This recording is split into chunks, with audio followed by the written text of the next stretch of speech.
ብዙ ሰው ምን ይላል? መከላከያ ለምን ወደ ቦርደር አይሄድም?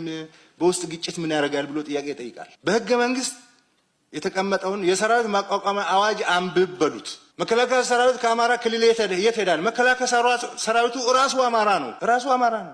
ከኦሮሚያ የት ሄዳል? ራሱ ኦሮሞ ነው። ትንሿ ኢትዮጵያ የሚባለው የመከላከያ ተቋም ነው። ስለዚህ ተልእኮ ደግሞ የውጭ ሲመጣ ብቻ ሳይሆን የምንዋጋው ለውጭ ምቹ ሁኔታ የሚፈጥር የውስጥ ቅጥረኛ ጸረ ሰላም ኃይል ተነስቶ ስርዓት አፈርሳለሁ ካለ፣ ህግ አጠፋለሁ ካለ መከላከያ ሰራዊት እንደሚዋጋ አዋጁ ያስቀምጣል። ስለዚህ ነው የምንዋጋው። ሁሉም የኢትዮጵያ ግዛት ደግሞ የመከላከያ ግዛት ነው።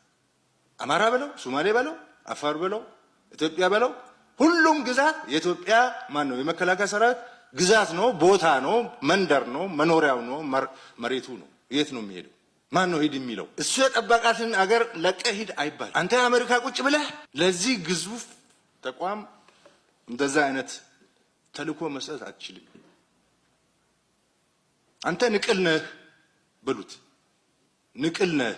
ይቅር ለመከላከያ ሰራዊት ለሆነ ቀበሌ መመሪያ መስጠት አትችልም።